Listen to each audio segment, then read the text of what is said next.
want to promote your business? Do you want to talk about your nonprofit organization? Do you want to talk about your culture? Introducing the online web TV, Afrique Today. You can watch us live at the same time on 4 platforms: Facebook, YouTube, Twitter, and using the Afrique Today app. Download our app today for Android or Apple. Promote your business today. For more information, go to www.afriquetoday.com. Afrique Today, the best of digital TV.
You can't miss this high-level pro-Africa USA-tied forum, Trade, Investment and Economic Development, which is the first in a series of high-level events on Afrocosmo mutual voices, shared knowledge and dialogue on substantive, innovative and practical solutions to current and emerging trade, investment and economic development issues in Africa and beyond. This event is hosted by Afrocosmo Development Impact LCC, Maryland, Squire Patton Boggs, LLP, Washington, D.C. and Afrique Today Digital TV, a 2-time Quality Service Award winner. You can then state our full name and title and company with location, then also state day of event, etc. Theme: Incentivization, Formalization and Productivity of Small and Medium Enterprises in Africa. COVID-19 and 2019 African Continental Free Trade Area. Moderator: Prudence Sebahizi, Chief Technical Advisor and Head of AfCTA Negotiations Support Unit, Department of Trade and Industry, Commission, Ethiopia. Co-moderator: Valentina Okaru-Bisant, Professor Esquire, CEO Afrocosmo Development Impact, LLC, Maryland, USA. Co-host: Frank Samolis, Esquire, Global Trade Partner and Co-Chair, Squire Patton Boggs, Washington, D.C., USA. Co-host. Featured speakers: Armando Manuel, the World Bank Executive Director, South Africa, Nigeria and Angola and Washington, D.C. Mathew Gamser, CEO, SME Finance Forum International Finance Corporation, Washington, D.C. Mrs. Priscilla Ekwueme Eleje, former, retired as of December 2019, and first Director of Currency Operations in the Central Bank of Nigeria. Mrs. Ifeoma Anagbogu, HE Permanent Secretary, Federal Ministry of Women Affairs and Social Development, Nigeria. Betty Oluwasina, MD and CEO, Capstone Microfinance Bank, MD, Presenter. And Antonia Abeya, Member of the Board of Directors of Capstone Microfinance Bank, Attendee. Adeniki Adeyemi, Executive Director, Fate Foundation, Lagos, Nigeria. Rosemary Mburu, CEO, Institute of Trade Development, ITD, Kenya. Professor Ernest Ojukwu, Esquire, Senior Advocate of Nigeria. Femi Oyedipe, Chief Executive, Lush Chocolate, Lagos, Nigeria. Vivian Chaplin, Esquire, Director, Corporate and Commercial Practice, Cliff Decker Hofmeyer, South Africa. BioLion Adedeki, MBA, Founder and CEO, Dundonation, Nigeria. Dr. Salifu N. Bishop, President and CEO, Vision Global, Inc., Maryland, USA. Koye Edu Esquire, Managing Partner, Jackson, Eti and Edu, Nigeria. This event will be live on Afrique Today TV. Afrique Today, the best of digital TV.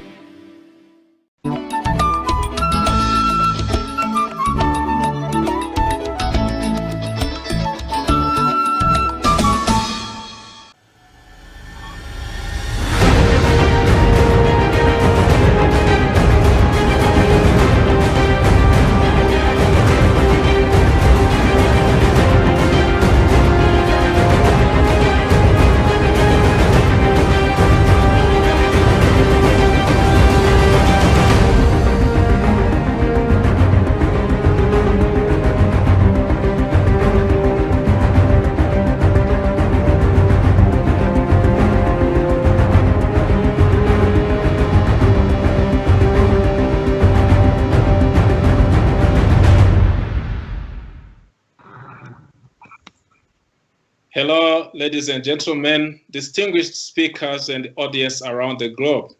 My name is Prudence Sebahizi. I'm the Chief Technical Advisor and Head of African Continental Free Trade Area Negotiation Support Unit at African Union Commission. I'm here in Addis Ababa, Ethiopia.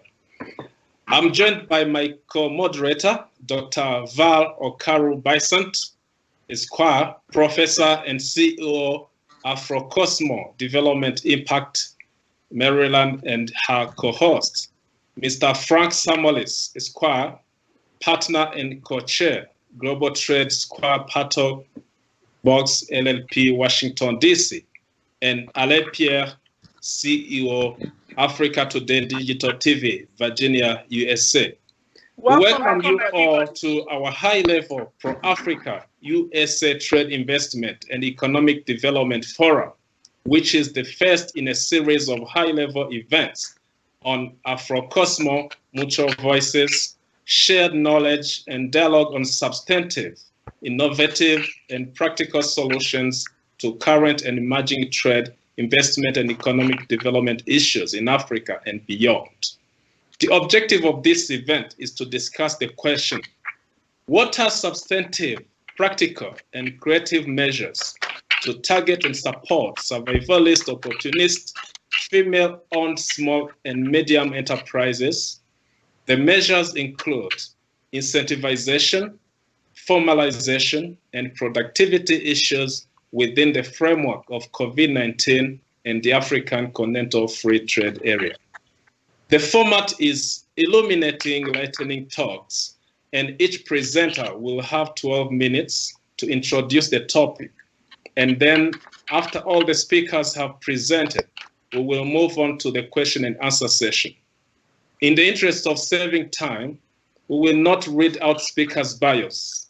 We encourage you to go to Africa Today's event website to read bios of our all distinguished speakers. My co-moderator, Dr. Val, and I will first give you some background of our subject matter today. Let me start by setting the context on the discussion and related to the African Continental Free Trade Area, AfCFTA. As you might be aware, the legal foundation of regional integration in Africa is Abuja Treaty, the treaty establishing the African Economic Community. This treaty was signed in Abuja, Nigeria, and came into force on the 12th of May, 1994. The Abuja Treaty proposes a step-by-step process of integration for Africa, and AfCFTA is one of those steps. Building on the success of regional economic communities, the Abuja Treaty has delivered the AfCFTA. Two key tasks are remaining in the Abuja Treaty, and these are to deliver the African Common Market by 2023 and the African Economic Community by 2028. What are the opportunities of the AfCFTA? As you are aware, Africa as a continent is characterized by smaller economies and smaller markets, with many behind the borders limitations that the treaty undertakes to address to create favorable conditions for the development of an African economic community. Fragmentation in Africa brings with it uncompetitiveness and a host of other weaknesses, which make African economies fail to grow at rates high enough to reduce poverty and overcome the underdevelopment trap that they find themselves in. With this structural weakness, our countries are also vulnerable to manipulation politically and commercially. Here is the paradox. Africa has approximately 30% of the Earth's remaining mineral resources, with the largest reserves of precious metals, over 40% of the gold reserve, over 60% of cobalt, and 90% of platinum reserves. But yet, Africa is the world's poorest and most underdeveloped continent, with a continental GDP that accounts for just 2.4% of global GDP and accounts for only 4% of global trade. By creating one African market, we are transforming the landscape to bring in trade a large market of more than 1.2 billion people, which is expected to be 1.7 billion in the next 10 years, and large economies of scale, which will in turn attract large-scale and long-term investment. The AfCTA will create the largest free trade area in the world, measured by the number of countries participating. We are talking about 55 countries with a combined gross domestic product, which is valued at $3.4 trillion US.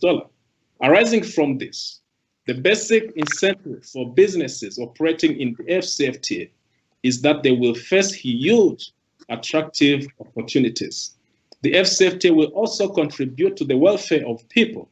The recent World Bank study on economic and distributional impact of the AfCTA revealed that the real income gains from the full implementation of the AfCTA agreement could increase by 7%, or nearly $450 billion US. The AfCTA will significantly boost African trade, particularly intra-regional trade in manufacturing. Related to this, inclusiveness at the community, national and continental levels is a key area of focus in the AfCTA. Hence, our confidence that it will lead to poverty reduction. The AfCTA will make sense to the ordinary African if it is substantially contributing to their decent livelihood.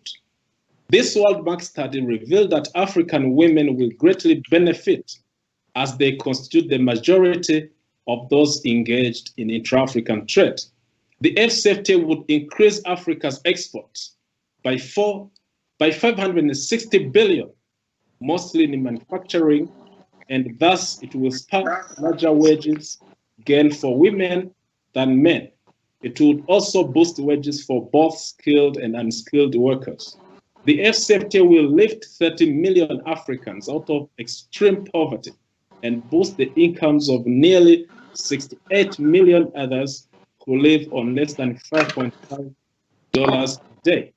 The AfCTA aims to promote trade in Africa's manufactured goods and services that will favor the growth of African SMEs in manufacturing and export of goods. The AfCTA creates opportunities for both foreign investors, African investors. It creates opportunities for both multinationals and SMEs. However, it should be understood that the AfCTA creates a preferential market for products that fulfill the requirements of rules of origin. The AfCTA rules of origin will not allow transshipment of third country goods into the AfCTA market. Investors will take advantage of this large and integrated market, which is governed by harmonized rules and regulations to make Africa their production base. In addition, SMEs, small and medium enterprises, will take advantage of the regional value chains to enhance their business horizon. With AfCFTA, Africa will be commercially attractive to large-scale and long-term investment from all parts of the world, as well as to SMEs. SMEs, which are the backbone of almost all African countries, account for almost 90% of some African countries' economies and are the largest sources of employment. I will hand over the floor to my colleague and co-moderator, Dr. Val Okaru-Bisant, to talk about SME statistics, challenges, and opportunities. And she will also introduce the first speaker. Yes, thank you. Yes, thank you very much, Prudence. Now, Alan, can you please project our slides, please? Well, can you all see the slides? I hope you can all. Can the audience see the slides? Prudence, if you can just send a WhatsApp message to Alan that he should project our slides on the screen, that would be wonderful. Now, quickly, in terms of the subject matter, can you all see the slides, please? Yes, go ahead, Val. Okay. Yes, please send him a WhatsApp because I want the slides projected, especially the cover page of the slides with the women that signify small, medium enterprises, especially in the informal sector. Now, quickly, in terms of my section, which is looking at the statistics on small, medium enterprises and what the challenges and opportunities are. Let me do a quick laundry list here. Small, medium enterprises are the backbone of Africa's economy. We all know that. And these SMEs hire about 80% of the workforce in Africa, right? And more than 50% of SMEs are in the informal sector.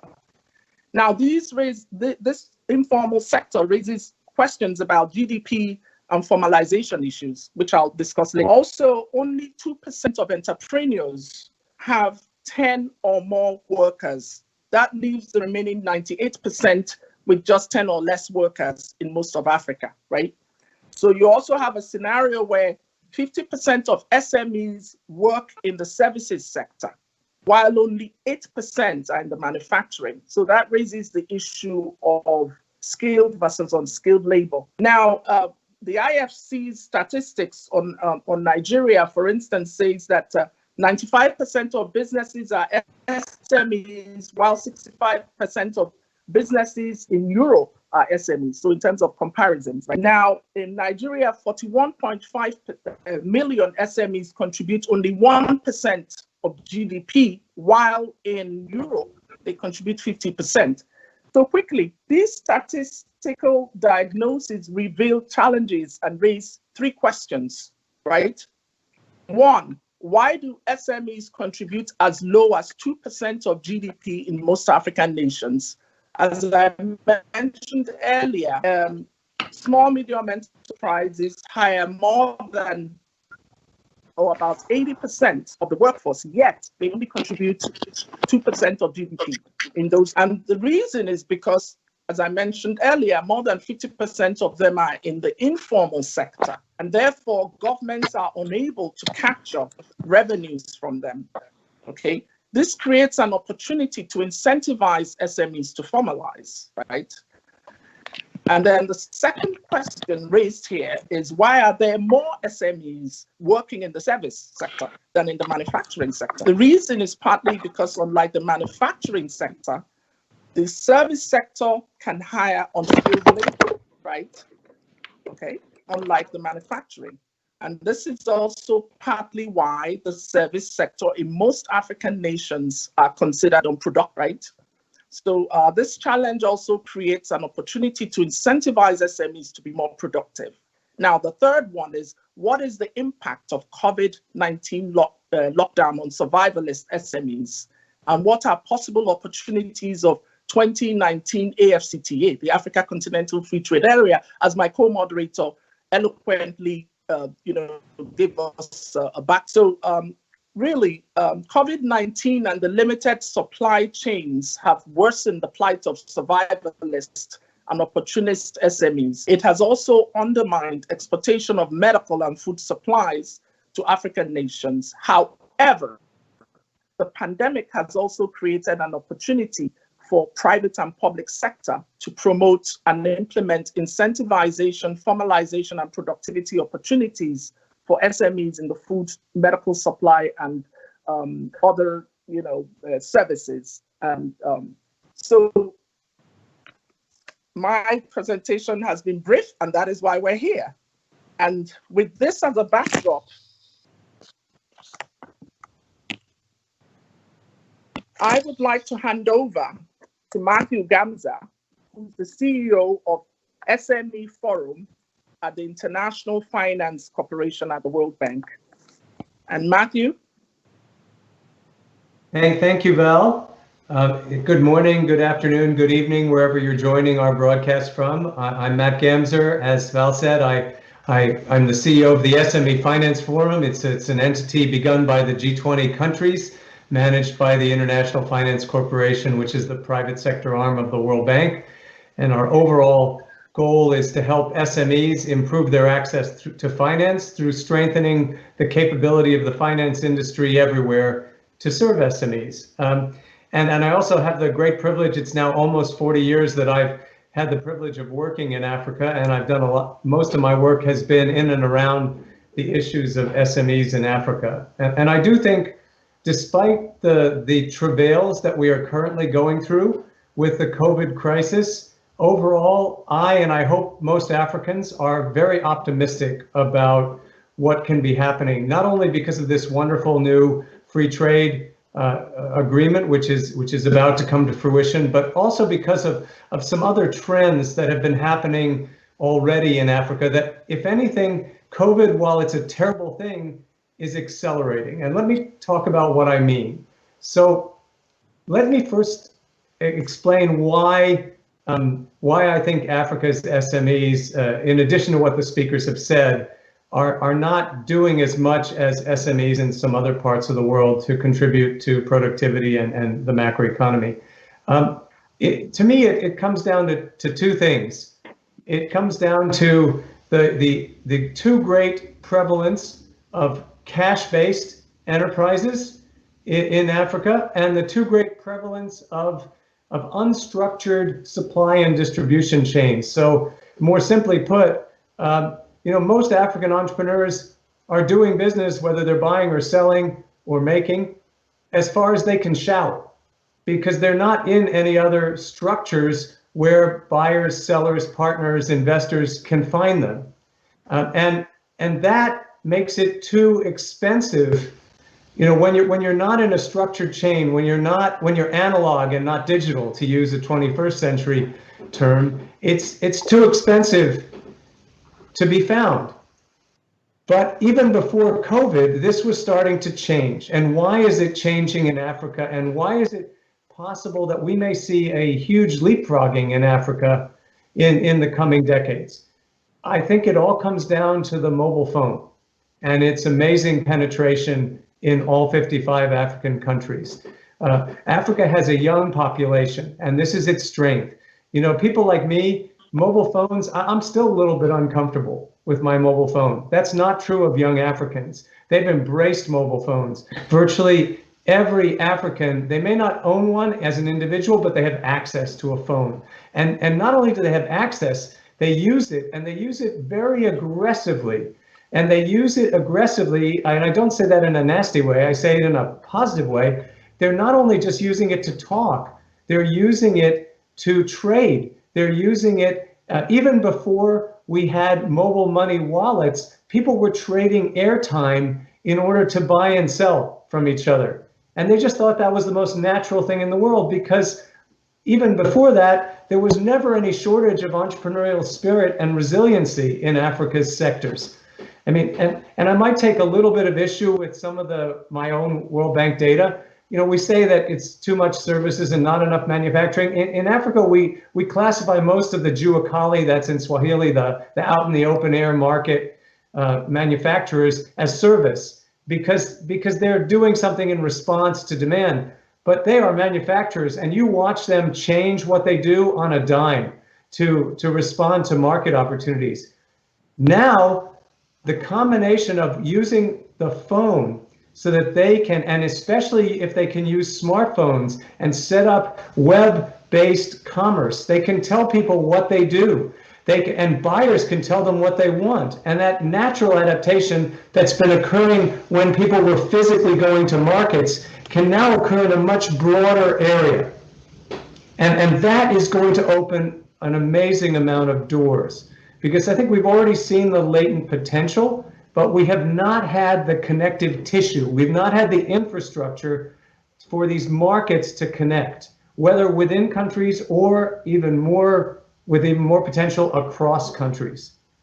The second thing that's hampered those enterprises is because of everything I've talked about, and because most of their business is in cash, they're mostly reliant on their own family and friends for whatever financing they get to build their business. And we all know that that is only going to take you so far. And you need to be able to get financing from outside to really grow your business. But if you're only doing business in cash and you don't have any records anywhere, whether you're a banker, whether you're a microfinance institution, whether you're a leasing company, it's just too expensive and risky to figure out what's going on with those enterprises. But again, moving to the mobile phone, moving to the digital payments that are taking place more and more in Africa, moving into these more structured supply chains where the big buyers and the bigger sellers, they have records and they're going online about what's going on with more and more enterprises. This is lowering the barriers for financial institutions throughout Africa.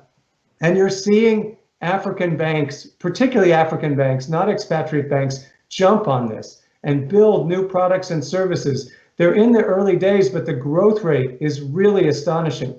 And I think we're not only going to see banks and non-bank lending institutions, we're going to see other people like equity investors, angel investors, be able to jump on this same digital track record that is now growing in Africa. And COVID, why is COVID accelerating this? Because for a long amount of time, we couldn't go to the market in Africa and people had to adapt. And so whether it's the SMEs that were resisting, doing that digitalization push, or whether it was the bankers whose bankers couldn't go to their offices and they were resisting digitalization. Everybody's now accelerating plans that we'll do this in the next 5 years. I'm hearing among my African financial institution colleagues, we're doing it this year. So COVID is let me be very clear, COVID is a really terrible, unprecedented problem, but it's also, I think, proving a catalyst for continents that are young, that are nimble, that are adaptable, as Africa always has been. And also, by the way, that are used to crises. I mean, for all the terribleness of COVID, African countries that have been dealing with Ebola, that have been dealing with AIDS, they're actually better equipped to deal with these things than many of the northern Western countries, for which this is something very, very strange and new. So for all these reasons, the African sector has problems. It's too unstructured, it's too informal, but we have the potential to now use new technology, as Africans are very able of adapting it, to do that formalization, to structure those value chains, and to structure the financing that can come along with those. And I'm very optimistic about what we're going to see, especially in the next decade in Africa in this regard. So thank you, Val, for having me. I'll be answering questions later, but I look forward to hearing from the other speakers. Thank you very much. Thank you very much, Mathew. Without wasting time, let's invite Mrs. Priscilla Ekwueme Eleje, who is the former and the first Director of Currency Operations at Central Bank of Nigeria. Priscilla, you are welcome to make your presentation. Thank you very much, and good afternoon from me here. I know the time is very short, but I'd like to say to thank the host and the co-host for inviting me, and I'd also like to acknowledge my co-presenters today. Just a quick disclaimer, I'm not the first director of currency, but I'm the first female director of currency operations. I mean, when I was appointed in 2018, I became the first in the almost 60 years of central bank. Well, having said that, what I'm looking at today is the stimulating growth in SMEs in Nigeria. How can we stimulate growth in SMEs? And I keep wondering, we talk about SMEs all the time, and why are they so important? Why is their survival so important to every nation? Well, we have enough data to show that SMEs are critical to economic growth. They provide, they generate employment for the economies. Nigeria, for example, about 98.6% of all businesses are MSMEs. That's a large chunk. And these SMEs, you find that they contribute almost, the latest record by PwC, their 2020 survey, shows that they over the past 5 years, they contributed almost 48% to our GDP. That was the contribution. And the employment, what the employment they generate in our economy is not less than 80%. So there's every reason why we need to look at that sector.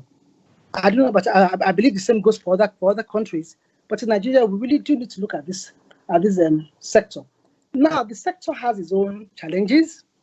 There are plenty. Access to finance is one of their major challenges. They can't access the finance they need to start up or to upscale their business. And even when they do, the interest rates are pretty high. And we know that double-digit interest rates are not good for any business. So we have issues of access to finance. Also, they have stringent collateral requirements. But Central Bank did something quite interesting recently. We now have the collateral registry. So that is addressing that challenge of inability to access credits. Another problem they have is, another major challenge they have is high cost of doing business, poor infrastructure, low level of financial literacy. These are the issues that they contend with in carrying out their businesses. Now, there are many institutions available, that provide incentives for our small and medium-scale enterprises. We have SMEDAN established to stimulate and monitor their growth. And of course, Central Bank has done quite a lot in the agri sector. We have the agri credit guarantee scheme funds. We have SME credit guarantee schemes. We have the entrepreneurial development centers where people can go in and learn some skills. We also have the agri business small and medium enterprise investment schemes. There's so many schemes. We have now the microfinance banks, the National Microfinance Bank, all over the country, so that they can make us ensure that there's the access to finance is pretty close to those in the low ladder. Then we have the youth entrepreneurship development programs with the National Youth Service Corps members. So there are actually incentives available for SMEs in the country. We have the popular Anchor Borrowers program that ensures that growers have off-takers for their produce. The question is, since we have all these, of course, you have Bank of Industry is there with their own initiatives. We have Bank of Agriculture, but with all these in place, you wonder, why is it still so difficult? Why are things so difficult for SMEs? And I believe that if there's a need, there really is a strong need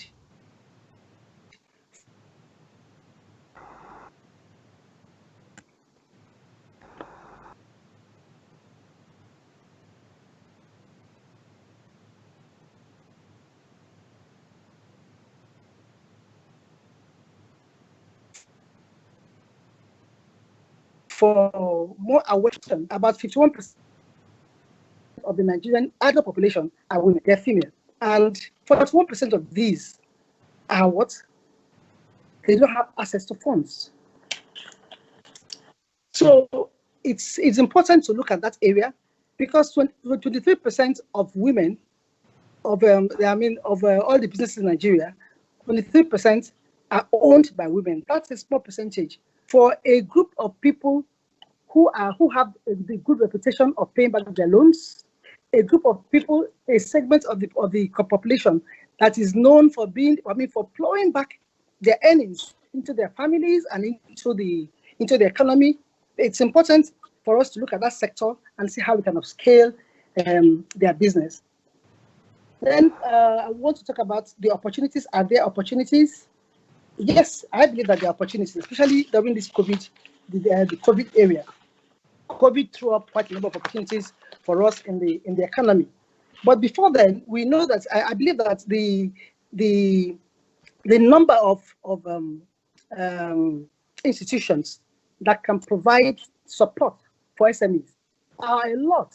These institutions should create more awareness for the small business owners. And I also want to say that it's important that the DMBs, the financial institutions, the DMBs and the microfinance banks, they deal with the customers. They have direct contact with the customers.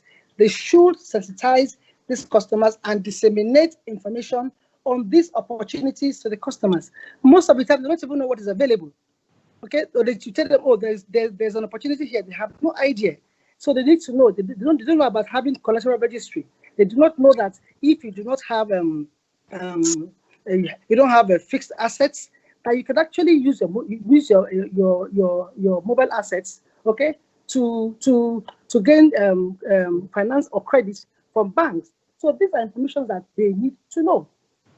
And also, it's important for them to take the opportunity to leverage on mentorship. There are many mentorship programs on how to upscale your business, on how to reskill yourself and your staff, on how to access funds. They should avail themselves to these programs and get more information. Of course, technology is an area that SMEs should leverage upon. It's very important because it will help you organize your business better. It provide efficiency around your business. So they should. During COVID, we saw many people do that. We saw people go. They began to use different platforms. Lesson teachers in Nigeria, they were not idle. They were using Zoom to teach the children their lessons. There were young people who were using Zoom also to deliver their service. What service were they delivering? They were delivering a service of exercises, your fitness programs via Zoom. So they didn't lose during COVID because they were able to leverage one IT. And another area again, which I think is an opportunity. It exists. Like I said, one of the greatest problems we have or SMEs have is being able to access credit. But now you can access credit. That bottleneck has been taken up because if you have assets, they may not be landed properties, but if you have movable assets, you can go to your bank and use those assets to get some loan for your business. So those are just a few of the things I wanted to bring here. So in conclusion, SMEs play an essential role in the economic growth of any country. All right, they generate employment for us, which is they keep the people out of the streets, and we know the problems of unemployment. They also add to security issues. So we should look at this sector that provides employment generation and for in our economy. Another critical role, of course, this critical role we know is been hamstrung by lack of finance and other sundry issues.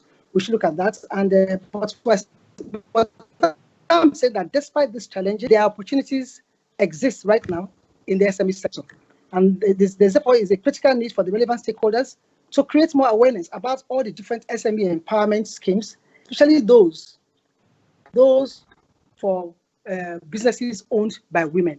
Most of the time, they tell you they went to the bank, they don't know that they have. There's a loan for women dedicated for women.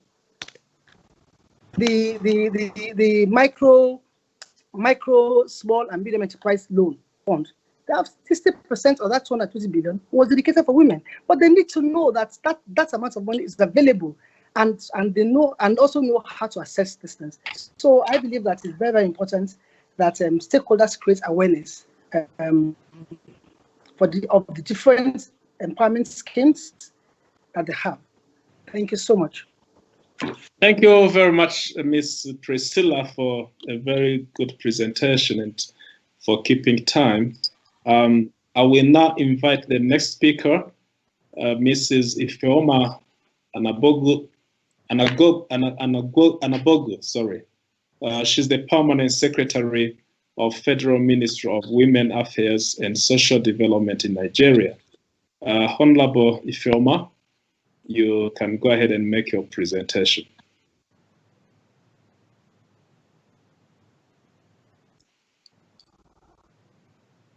You make sure your microphone is on.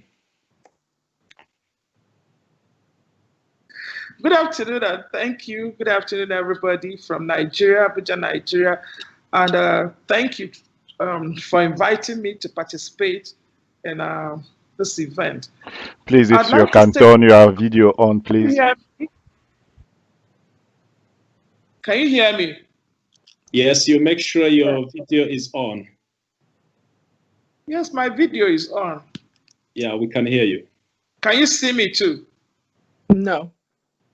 I'm surprised. Okay, I just switched off my video and I'm switching it on again. Can you see me? Okay. Yes. Good. Go ahead. Okay, yes. Thank you. Good afternoon once again. And so that we don't lose much time, I'd like to say that I've listened attentively, very keenly to the earlier speakers. And I'd like to say that they virtually said it all. So I'll now give my views from the perspective of my involvement in women affairs in Nigeria. I'd like to state that, of course, I do support incentivizing small, medium, micro enterprises in Nigeria. Like has been earlier stated, we know that the SMEs contribute very largely to the socio-economic development. All countries, and the statistics have been given. And in fact, in Nigeria, women have been known to be part of this. It's recorded that among the SMEs registered in Nigeria, that 41% of them comprise women-owned business. And to a great extent, we also know that in Nigeria and in Africa, that women are also grossly affected. They're disproportionately affected in business adversely, and there's inequality economically. Women, in addition to the COVID-19 pandemic, women got very badly affected also with their business. And to a great extent, it kind of, regardless of the fact that in numbers of people affected by the disease, by COVID, that men were more affected, but women were more adversely affected, especially if I may list the various ways their business got affected. A lot of them had to shut down business. Meanwhile, we know that these women contribute largely to running their homes, you know, supporting their spouses in running those homes. Women were affected by gender-based violence. You know, I'm sorry to say, the men, some of them vented their anger and their frustration on these women. You know, women suffered so much and are still suffering, including our children. And my ministry, in collaboration with partners and some stakeholders, have gone in to provide some kind of support, you know, to ameliorate some of these, the effect of these things on women, and also to enable them start up their business and to some extent keep their business afloat. Like was earlier stated, Nigeria has provided a lot of credit facilities, financial services, and opportunities for women to avail themselves of and support themselves and promote their business. But the fact is that a lot of these women do not have any information, do not have an inkling about all these things, all these facilities are available. Recently, my ministry, in collaboration with NASIMA, Ministry of and Trade of Industry, conducted a survey on the effects of COVID-19 on women-owned business. And we found out that we had to publish the report, but we found out that more than owned by women were hugely affected, and in fact, some of them were shut down completely.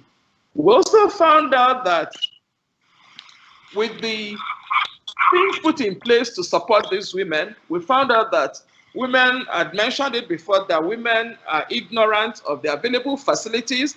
A lot of the women, their businesses in the informal sector. Most of them are not very literate. Regardless, they use, when things were working, they use resources, revenue they generated from their business to support their families, send their children to school, and maintain their business. A lot of them don't use the ICT. Don't even, like I said, a lot of them are illiterate. And my ministry has gone on to embark on massive campaigns and to promote girl-child education and adult literacy programs. Also to encourage women to use ICT, because with ICT, they can avail themselves of the opportunities of linking up with other countries, gaining access to financial services and indeed finance. We also have microcredit schemes that for loans, because in some cases, some of these organizations that provide the needed finance, create the kind of collaterals they ask for. These women are unable to provide them. Our microcredit schemes have single-digit interest rates, some as low as 2%. We have the ECOWAS Gender Microfinance Scheme. That one, it lends money to women at 2% rate. We have the National Women Empowerment Funds, strictly for women. All these are strictly for women and for small scale business women enterprises, and especially those in the informal sector. Because in as much as we have the 41% female-owned business enterprises duly registered, we have much more than that not registered in Nigeria yet operating. And these are all the things that contribute to the low-level input of these businesses into the nation's GDP as compared with what it is elsewhere in the world. Then we have the business development funds for women. We encourage women to form, especially women in the informal sector, to form cooperatives, because with that, we can reach out to them better. We'll be able to get them to get more formalized, and then also promote inclusiveness in the sector. From the study, we found out that, some of our recommendations include that there should be favorable lines of credit for these women. Women should be supported to restart their businesses, and then encouraged to keep this business afloat. Women should be adequately sensitized to know that there are a lot of things they can avail, opportunities they can avail themselves of to promote their business and run this business. Mind you, we know most of these women, some of them, the issues of apathy and hopelessness. And we go ahead to provide various forms of psychosocial support to encourage them, because whether we like it or not, I have to say this, our women, they contribute so much. They contribute largely to the business and our socioeconomic development in this country. Like was stated earlier on, we have the central bank designed several programs to support these women. We have the Bank of Industry, we have the Bank of Agriculture, we have SMEDAN, designed programs to support rural development and promote rural enterprises owned by women. And yet, we're still not there. We've gone ahead to provide palliatives for these women, up to the extent that the palliatives include foodstuff just to help them. I mean, it got that bad during the COVID lockdown period. People couldn't feed their families. So if things can get that bad, you can imagine what it is now and the effect. You know, it's hard on families and on businesses. And in consideration of all that's been observed and all that's happening, we have learned a lot.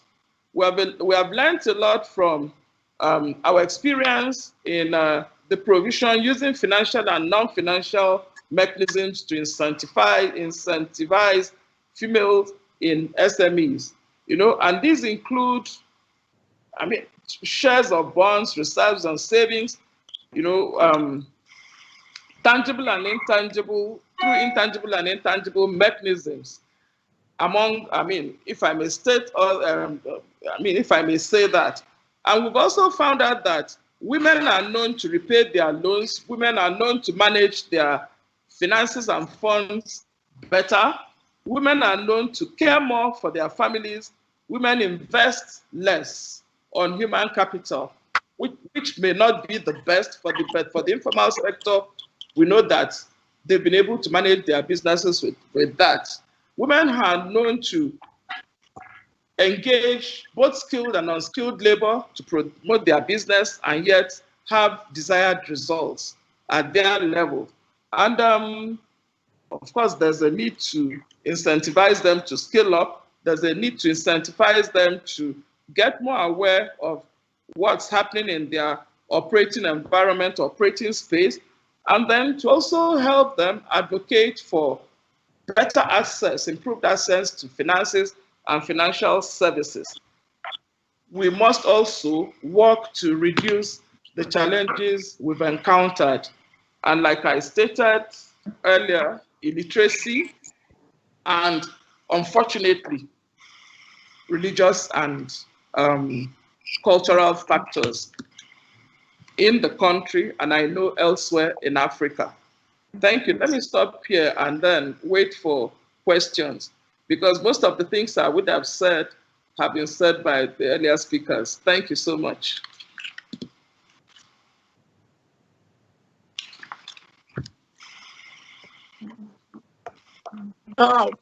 Prudence, unmute yourself, please.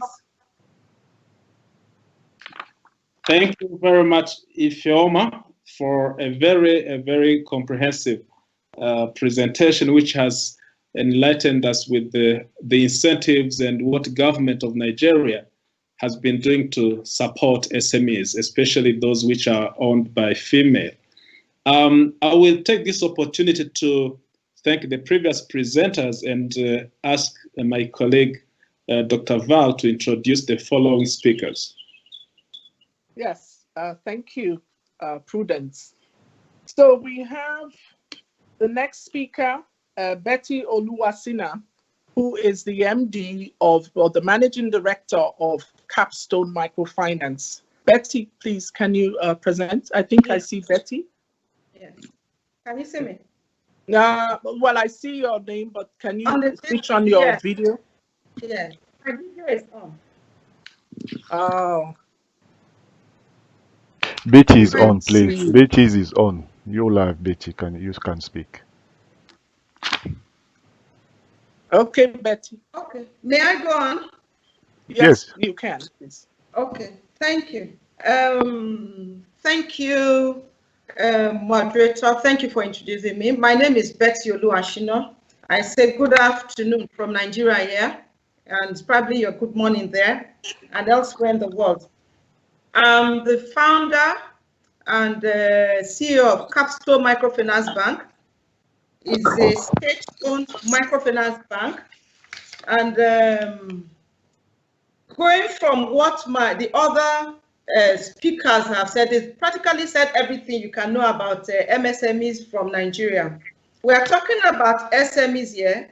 I noticed that one of the speakers added M, which is micro. You know, sometimes when we talk about SMEs, we forget that there are some very little ones called micro, and those are the ones that we call, that is the M we add to it, MSME, the micro entrepreneurs. So I will give my own contribution from the perspective of a microfinance operator. How practical some of the beautiful things that the other speakers have said, how practical are they?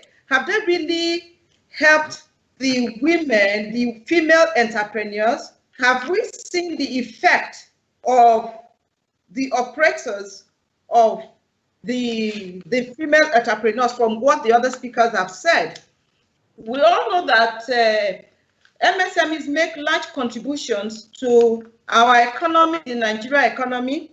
A recent data from the Ministry of Trade and Investment in Nigeria has it that over 37 million, there are over 37 million small and medium scale enterprises. And these people, these entrepreneurs, have contributed about 48.5% of the gross domestic product. How do we encourage and empower them to be more productive? Yes, we have, from the practical aspect, you know, there are a lot of agencies and loans that have been earmarked for this subsector, this informal sector. But are they able to access them? I will limit myself to women. In my bank, Capstone Microfinance Bank, we have our customer base is over 60,000, and we have that about 87% of them are women. 87% of them are women, and about 70% of them are micro entrepreneurs. These are people that take as little as $2 loan. In Nigerian parlance, they take about 10,000 naira loan to do their businesses. So just $2 can empower them to help their businesses grow. We now have, what are the incentives that we can give to these women to be more productive? Because we know most women do not have access to collateral. It means no loan for them. Fortunately, there have been a lot of innovations like the collateral registration, you know, but most of them do not even have any form of collateral to access loans. So what we do here for them to be able to get access to funding is to form them into cooperatives and groupings. Cooperatives, you know, in the sense that you have the market women, they're able to have cooperatives, and then groupings, you can have like mind, like women that sell little things like tomatoes and all that. We classify them, we group them together, and we're able to give them loan, you know, so that the peer pressure from the other members make them to pay off the loan. They don't spend these loans into other things. And then from Capstone also, we try what we do. We call a quarterly customer forum. We organize customer forum to train them, because sometimes, you know, when we talk about making this subsector more productive, we forget that it's not just funding alone. They need other things to enable them make judicious use of the funds that are given to them. Here is where we come in. We organize customer forum, because when they set up microfinance bank in Nigeria, we have what we call the double bottom lining, which is making profit, yes, and also contributing socially to uplifting this subsector. You know, so yes, we try to make loans accessible to them, and then we train them, which is more. And because they are large, we cannot train just few of them. What we do is to organize customer forum, and then there we're able to disseminate information to these people. We're able to train them, and from there, we're able to also get what we call tailoring products to their needs, because then we're able to know what their needs really are, and we tailor our product to suit their needs. These are things that other commercial banks cannot do, but the microfinance bank, because we reduce ourselves to their level, we're able to do this. I've said we form cooperatives, we meet them weekly. They have what we call account officers, and they try to meet them either weekly or monthly, as the case may be. And then we now go beyond giving funding, because we discover that a lot of them, even if you give funds to them, they will have other problems like health problems. They cannot afford to go to hospitals. You know, when they don't go to hospitals, they stay back at home to treat themselves. And of course, the loans we give to them are lost, or they become bad loans. So what we do is that we try to help them to help ourselves. You know, we have partnered with some insurance company. My bank, Capstone Microfinance Bank, partnered with ICO, you know, and then recently we are partnering with Lagos State. There is a new agency they've created now. It is called Lashmi or Lashma. It is Lagos State Health Agency. You know, they are able to give health insurance to the people at the bottom of the pyramid for less than $100 per annum for a family of 6, which is very good. We've just started. We are just about starting with them now, and that will help. So, you know, governments are able to help these people at the bottom of the pyramid by partnering with us, because we are closer to them. We know their needs. We know what they want. It is not just funds alone, you know, because a lot of these people, you will see them, they said, yes, Africa has high infant mortality rate. It's not, you know, just less than 50 cents can save a child from dying of malaria, you know. And then when we're able to partner with these organizations, we're able to provide not just funding for them, we provide other social upliftment for them also. And we're also able to provide what we call micro housing. A lot of the women cannot afford housing because of the informal way of generating their income. Most commercial banks will not look at them. Most mortgage facilities cannot go their ways, you know, but with microfinance bank, with Capstone, we're able to liaise and partner with some mortgage banks, that is primary mortgage banks, to provide mortgage facilities to some of these people, especially the women. They are able to renovate their properties. The widows are among them that maybe their husband died, but they have land. They're able to get access to mortgage facilities to put up little micro buildings that helps them. And then most of all, what we do here that has been very satisfying to us as operators is mentoring.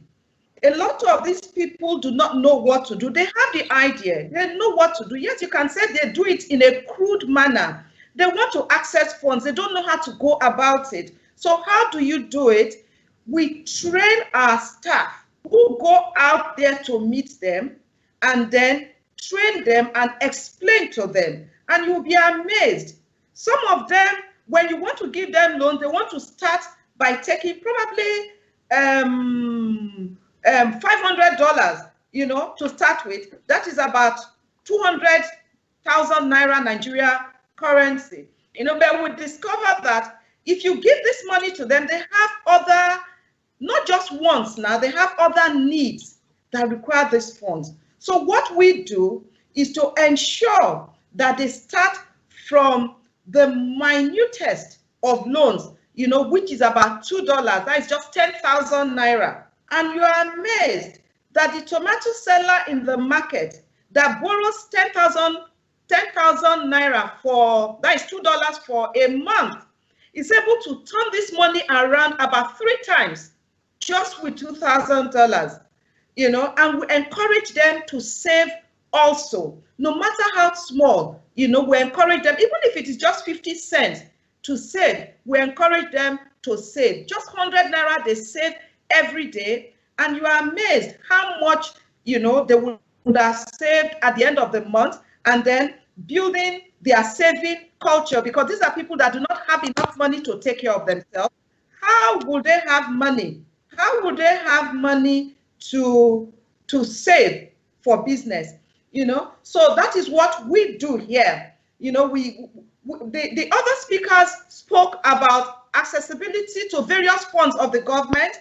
Well, yes, as eloquently spoken as that have been, practically, I can tell you, most of these people do not gain access to these funds.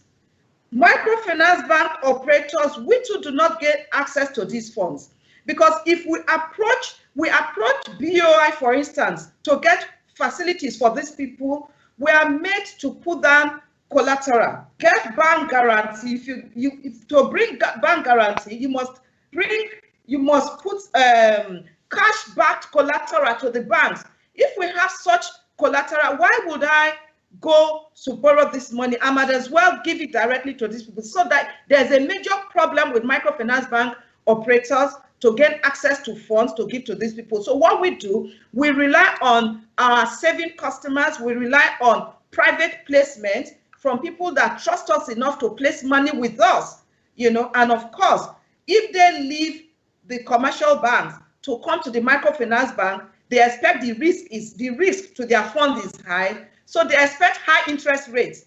And if we place this money on high interest rates, to give this money to the beneficiaries, it will have to be high interest rates also, which sometimes is very sad. We go out of our way at times. To partner with organizations. For instance, Capstone has partnered with an organization formed by the present Vice President of Nigeria called Life Changers before he became Vice. He gives loans to the bottom of the pyramid through our bank. We've been doing that for 6 years now, 7 years, and that has really helped people. We started with giving 10,000 naira. As of today, some of them borrow as high as 200,000 naira. We've given these facilities to over 5,000 recipients. So we encourage other high net worth individuals and other organizations to pass funds through us at the interest rate chosen by such organizations. You can say we should give it to them at 1% per annum. We should give it to them at 2% per annum. We shouldn't give above maybe $100, which is about 40,000 naira. By the time you grab to getting over $100, then you should be able to stabilize and borrow at normal rate. So that has helped. Now, we now talk about how has COVID, how has COVID helped or impacted the micro lender, the SME? You have a lot of them.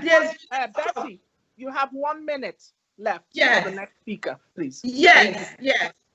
So to round up, we have they are not able to get access to the palliative funds. We hope they will be able to do that.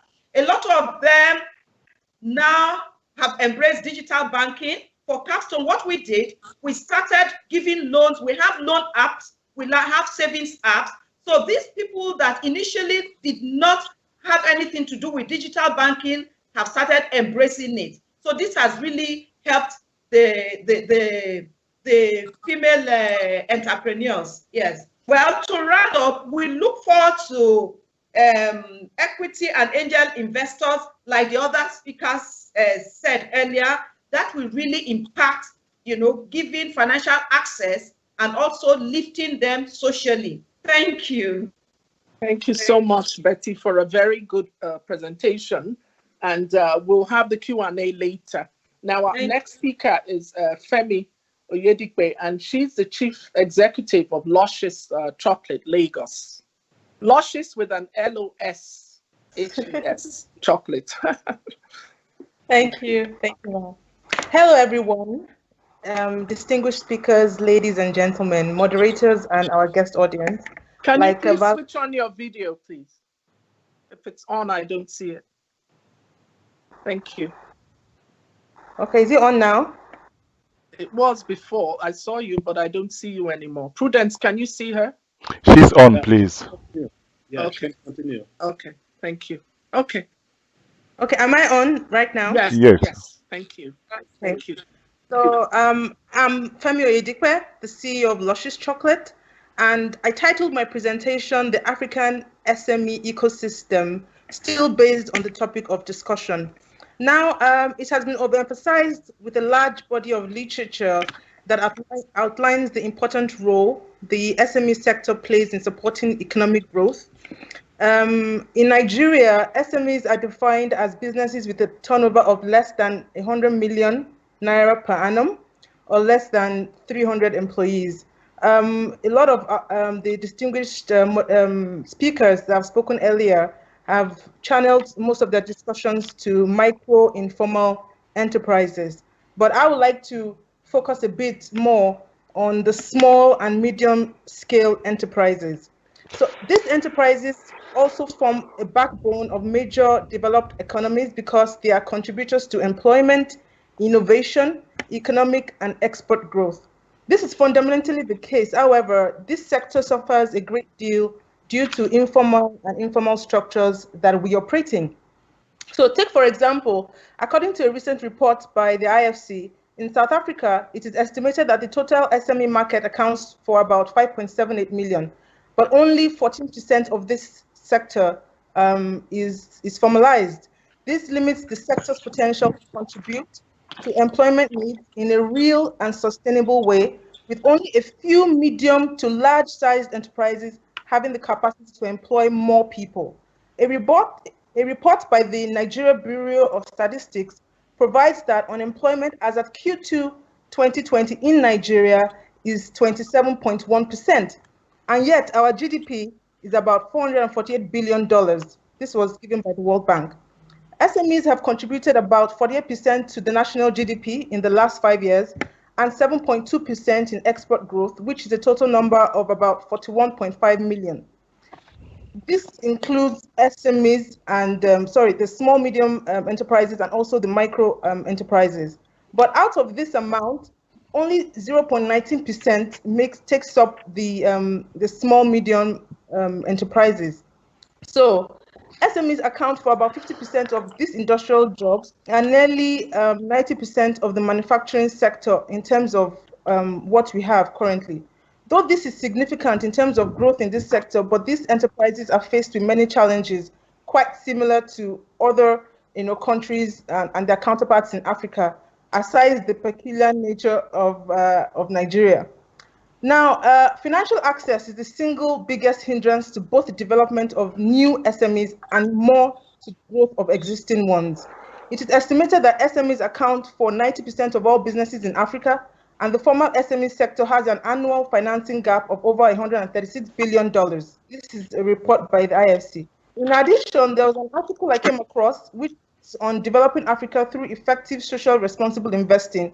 It states that there still exists a missing middle. Now, this is where I'd like to emphasize on in terms of the financial access to finance and the financial gap. This missing middle finds it hard to access funds due to the category of funding most belong to. The challenge is both for international investors and local financial institutions. Therein lies the risk associated with SMEs, including the combination of the small amounts required by these enterprises and the relatively high expenses involved in funding them, as compared to their counterparts in the US, where about 70% of small businesses report being able to use such financing. With the reality that Africa's population is going to double, it's predicted to double into just over 25 years, creating market potential, it will be short-sighted for us not to see how all stakeholders can, create more access to finance for the SME sector. Other challenges encountered by this sector includes infrastructural gaps, where you have power outages, bad roads, lack of pipe-borne water, lack of technical skilled manpower, lack of skilled the vocational institutes, we don't have them, so that you don't have, artisans working for you that just stumbled into the business as a result of so many issues they're experiencing. We also have multiplicity of taxes, irregularities in supply chain, cost-sufficient enabling policies. And by extension, all of these challenges result in high cost of doing business, and hence you realize that most of the products and services lack the global competitiveness that they should have. Now, we're not saying it is all doom story, but there, even in the midst of all of this, and even with the current pandemic, the population is booming, and there's still many untapped natural, human, and mineral resources that we can explore to generate income and also provide employment through the sector. So we have vast variable land that is great for agriculture. We need to diversify our income as a country and also a continent, and see how to pursue agriculture not as a way of life, but as a business. It will be short-sighted for us not to find ways to utilize and optimize future economic growth via SMEs. There's a recent speech that I listened to by Dr. Ekwueme. It's not so recent, but additional, who is the president of the African Development Bank. He stated that agriculture isn't a way of life, but a business, and Africa spends about $5 billion a year importing food, which it should be processing. If we do nothing about this, by 2025, Africa will be spending $110 billion importing food. And for all of the things that we have, where we produce cocoa, coffee, cotton, tea, maize, we need to find a way to add value to everything. At the moment, Africa accounts for 75% of the global production of cocoa and gets barely 2% of a $100 billion market for chocolate. The prices of raw materials, can fluctuate and can reduce, but the prices for finished products in the open market would mostly remain the same. So we need to plug in, in this area. So in my own 2 cents, I would say that we African SMEs can and need to add value and participate within the global value chains. And the only way we can do this is for us to, thrive and function in enabling environments. This would support in creating jobs, diversify income such that labor wages are better, because we employ, people, and you'll be able to pay them better, thereby influencing their quality of life, alleviating poverty. And then this is how we truly become a sustainable driver for economic impact and growth. Now, there's the position for, which is very critical to this, is the stakeholder value and participation. What I mean is the many agencies that exist, either government, non-government, non-profit, profit, there are so many. And it is obvious that it is not as a result of the fact that we lack knowledge or we lack the know-how on how to do this, but I think it's how we need to, focus needs to be on how to translate all of this into practicality within our continent, within our environment. And so the first thing I would say is a conducive business environment would support in this regard, where we need to look at how to solve our energy issues, how to take for example my business, Luscious Chocolate.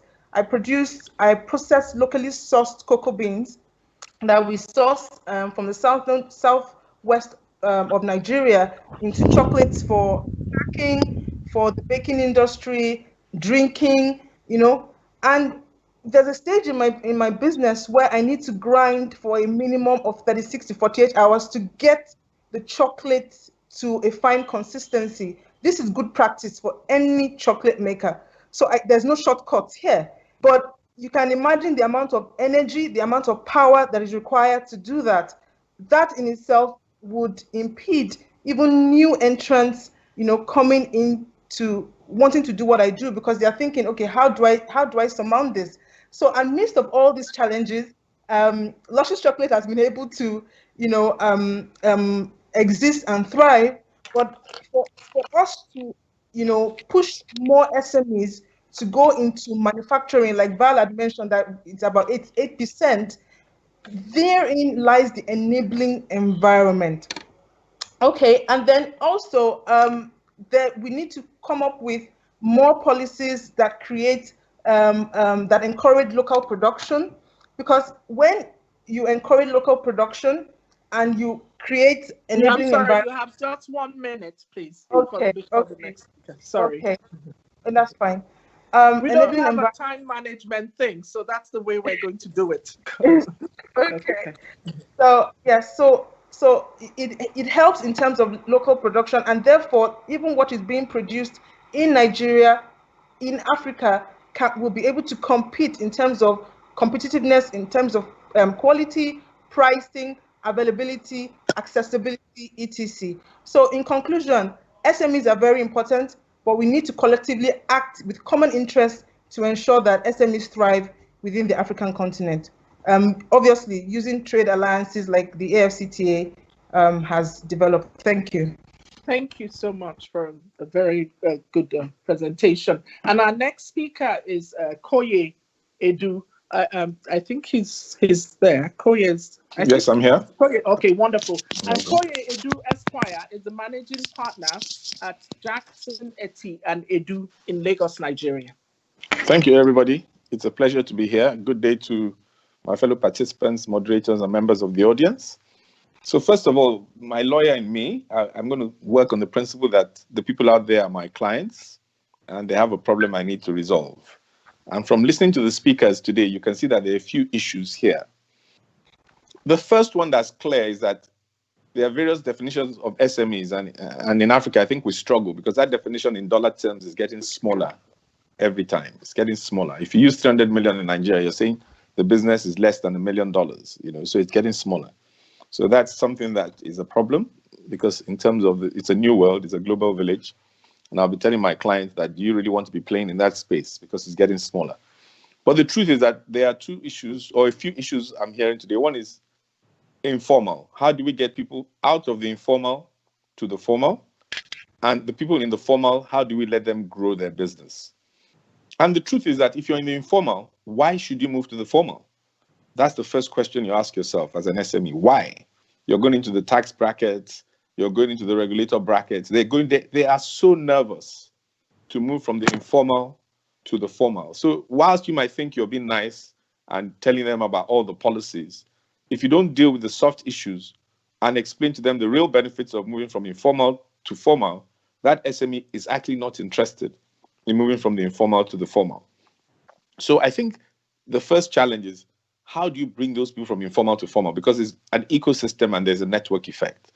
And then if you're in the formal, how do you move that person to a bigger scale and bigger level? Because what I'm hearing is statistics, and I have the same statistics here, the number of employment, but the big picture is taking people out of poverty. And you only do that by scaling up businesses, by having businesses that can afford to pay people. So I think that we have to look at that, and I'll talk a little bit to that. So the question is, the people are in the formal, how do you help them grow their business as an SME? There are so many things that have been raised here that are barriers to that, and I'll go into that a little bit later. Then there's the issue of policy versus what I call reality. And the truth is, I am not sure if policy alone will get us there, or rather, I am sure policy alone will not get us there. Because when you talk about policy, we're talking about the things we'll be discussing here, lack of access to finance, all the normal things we know, or the other way around, government has so many intervention schemes, government has all these funds. The truth is, this policy and the reality are completely different. And the reality is, what is the SME looking for? He's not looking for as much help as we believe. He's looking for an environment in which he can do business. In fact, there's a sense that the more the government is in your space, the more difficult space you're in. The less government is in your space, the better space you're in. And if you look at the entertainment industry in Nigeria, as soon as it started doing well, government has started entering their space. So it almost becomes a killer of that space. Whereas when they were not, it's almost the way technology started here, when the tech boys started. But for us, as a government, or as governments, we have to be very careful that some of these intervention funds, some of these incentives, are they making a real difference? So the challenge for me is policy versus reality. If I was talking to a client, what is the reality he's looking for? There are two: physical and social infrastructure. That's what the client and ultimately the SME is looking for. Physical infrastructure is road, transportation, fiber, data. That infrastructure is crucial for the SME to thrive. And on the other side is the social infrastructure: health, education, skills gap, security. Those are what the SMEs are looking for, the reality. Honestly, when we sit down with them and talk to them about policy, they complain to you about reality. So I don't know how we're going to make that transition and engage government that, can you fix the reality? The policy that you think they're so worried about, entrepreneurs by definition are entrepreneurial. And in fact, part of the feeling is that, at least as far as entrepreneurs go, they want as much flexibility as possible. They want to be agile. So I've tried to break my paper into two, as in barriers within Nigeria for SMEs and barriers out beyond Nigeria, people that want to go outside Nigeria. In terms of barriers within Nigeria, I'm going to try and concentrate on the ones that have more legal slants than business slants, because a lot of the business slants have been discussed in terms of funding and all that. But on the legal side, the biggest problem for clients is frequent policy change. Currently, Nigerian borders are closed, right? If you're an SME selling something across the border, your business is gone. You can't change the dynamics. So the frequent policy change scares the small and medium scale entrepreneur. Yesterday, I was reading the papers in Lagos. People are no longer able to do badge operations anymore. They'd got approvals from one agency in government. Another agency has said they cannot do it anymore. So this frequent change in policy is a big issue for SMEs. Rule of law, speed and ease of court processes. You want life to be easy. In other words, you want to trust the legal system such that you don't even have to use it, because once you trust it, you use it less. That's the irony of it. So it's from the government, from the legal side, people just want consistency. People want reliability. And if government can focus on the big picture, right? On the big picture, I really think it will make a big difference for the way SMEs operate. On the infrastructure side, we all know what the issues are. The problem is you train your staff, they leave, because there's so much. If you look at the number of SMEs we have, you can tell that the market is also quite flexible and fluid, the employee market or the employer market. So there's some professions in Nigeria that actually, for example, there are a few key employees in Nigeria that they can move jobs very easily. So what you need is a system that trains sufficient people for the SMEs to benefit from. I think there's a book at the moment in America saying that a lot of the American entrepreneurs are not recognizing the fact that they're wealthy because the schools are there providing what they need. The health is there, so well, maybe not so much the health. The infrastructure is there. So if government provides and focuses on that infrastructure, SMEs will thrive. They will really thrive. You know, when we come to the COVID-19, I mean, I've tried to distinguish that between livelihood and survival of business. And I mean livelihood as in the West, there was a lot of focus on people's life, because what happens with an SME business is that for 90 days, 60 days, your business is slowed down. It becomes a livelihood issue. It's not even a business issue anymore. It's a livelihood issue.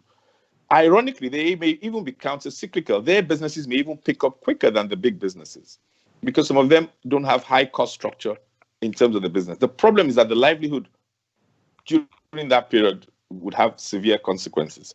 So for me, on the government side, I don't think there's enough focus on the livelihood rather than on the businesses. There have been a lot of intervention from the central bank, gave money for business. Whilst you're applying, your livelihood was going. So I think, again, if we're thinking SME, we need to look beyond the SME and who are the people in the SME space, and try and, again, wear my lawyer hat. What do those people want? I don't know if anybody ever went to them and said, yes, your business is going to be closed for 90 days. What are your issues? Rather, people like us design programs for them, which really they could not access or could not solve a lot of their problems. You know, so for me, I think that there should be more grants. There should be more, like, I don't say we can afford it. I think in Africa, in the developed countries, the percentage relative to income got to as high as 27%, 24% government intervention. In Africa, it was only 1%. So I am not so sure that there was enough support, right? There were intervention funds, but in terms of real support, and it's not too late. So if we can still appeal to get the right support to the people that actually need it, the loans, I'm not sure that is the solution. Again, access to funding, as we say, is a problem. The paperwork you need to get funding is the problem. So for me, I think in terms of the impact of COVID, and I'll talk to you to my last part, is I'm going to focus on the practicality and the creativity rather than the policy, because that's how we would advise clients, that you need to be practical, you need to be creative. In terms of the Africa Free Trade Agreement, I think even though I'm a panelist, I too would also push on that, because in Africa, we have a lot of regional blocks, Where I am, we have ECOWAS, we have the South African one, we have the East African one, and those regional blocks allow free movement of goods and people. They theoretically, you can bring in once it's not coming from third party, the same rules apply. I think we need to measure outputs and ask if those blocks are working and whether AfCTA is going to be a smoking gun, because Nigeria, speaking as a Nigerian now, we have a 200 million people population. We have a West African population of about 350 million. So whilst another 700 million sounds exciting, the truth is we haven't satisfied the 200 million. Neither have we satisfied the 350 million. So the incentive for the 1 billion people is not really that much of an incentive. I must be honest with you. It's not really that much of an incentive, because the population is there and the West African population is also there.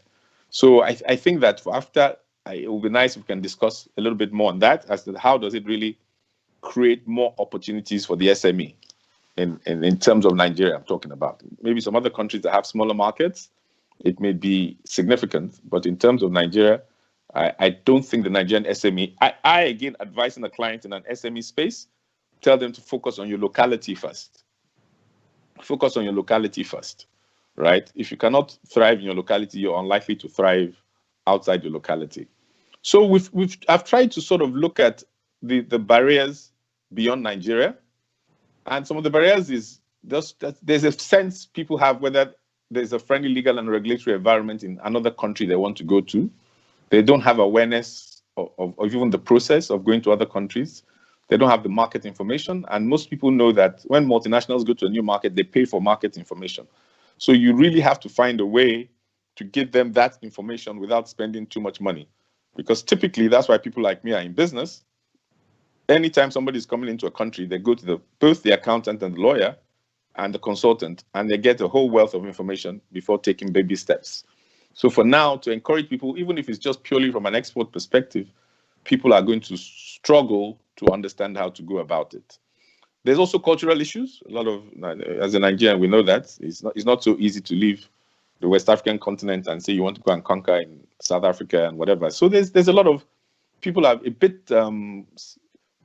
It doesn't sound that exciting to the SME, is the point I'm making. So it has to be sold. It really has to be sold to them, to let them understand the benefits and understand why, where you already have a market that's huge and you have a sub-region that's huge, there's advantage in going beyond that. And here I'm speaking as a Nigerian business that's supporting the SME business in Nigeria, talking about that.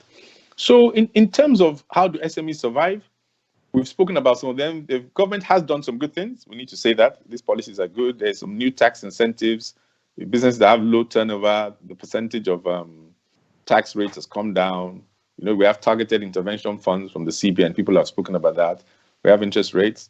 But we're also seeing that we have the Nigerian Export Promotion Commission that's also pushed a lot of things out there. They're trying to group SMEs into cooperatives so they can sell their goods. They're trying to arrange logistics. Sorry, you have 1 minute left. Okay, yes. So we're seeing that. But I think we are looking at the practical solutions. So what are we saying? Things like crowdfunding, looking for ways for capacity building, collaboration among small businesses, being agile. So when we talk to clients using digital marketing as a tool, we honestly are trying to show them other forms that are not government driven, right? And try and tell them, look, there are other ways you can also do that. You know, digitals, as we said earlier, collaboration, crowdfunding. Are there other sources coming together, creating training for people in the same skill set, like if you're artisans you're looking for? So essentially, when our lawyer we try and make our clients happy. And by making our clients happy is to make them successful. And to make them successful is by navigating the legal and regulatory environment and the macroeconomic environment. Thank you very much. Thank you very much for a very good presentation. And I think last but not the least presenter is Rosemary Mburu. Rosemary, do I see you? Rosemary Mburu is the CEO of Institute of Trade and Development in Kenya. Rosemary, please.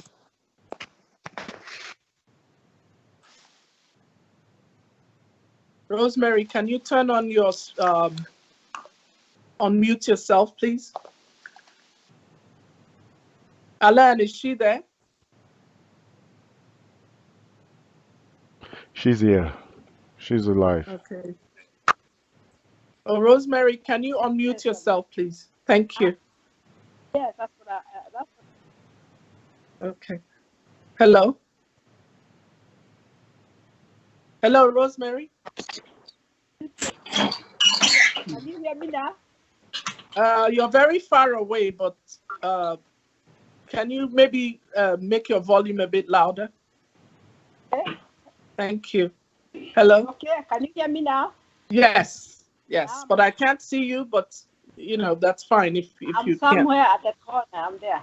Okay, fantastic. Okay, yes. Thank you. Okay. Thank you very much. It is the presentation has been, the presenters have done a very good job, and thank you very much. I work, I'm a Kenyan, and I've been doing the Institute of Trade is an SME established way in the 90s. And one of the things we have been doing is developing SMEs to go into export market. And also to create awareness on how they can also the rules of trade. And this is what we have been doing for the last many, many years. I liked the way somebody mentioned, Matt mentioned about the issue of Jua Kali enterprises in Kenya. Yes, Kenya got into the issue of Jua Kali and promoting SMEs after a policy which came up in 1986 on the session paper number 1, where the government said they are no longer going to guarantee any employment. And from then, I was working for the Kenya government. We developed a policy of training for self-employment. Why training for self-employment? Because we realized that the idea of telling people to go and start their business with no skills, no knowledge of how to start their business will not be helpful. So the government of Kenya started a policy of introducing training, self-employment or entrepreneurship skills in all the institutions of learning in Kenya. And I was privileged to be part of the team who were involved in developing those programs. The Jua Kali then was also when it was highly recognized by the government, and there was a lot of incentives and programs which helped that.